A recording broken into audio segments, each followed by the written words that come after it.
இந்த ப்ரௌனி நல்லா இருக்காங்க. ப்ரௌனி பயலுக்காக வெயில் ரொம்ப அடிக்குதுன்னு சொல்லி இந்த ஸ்க்ரீனை போட்டு விட்டுருக்குது. நடக்கலாம் உனக்கு தான் அம்மா போட்டு வச்சுருக்கேன். நம்ம இங்கே நல்லா எண்ணெயில் உட்காந்துக்கலாம். வெயில் அடிக்காதோ மேலே. ஆமாம்,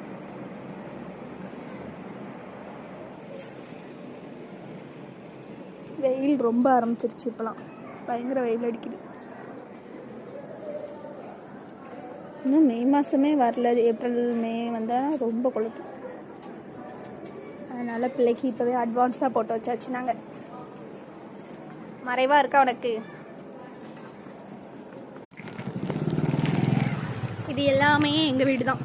அதில் தான் அந்த பையன் 3ஆவது வீட்டில் இருக்கிறான். எங்கள் ரூம் அது. பிரான்சி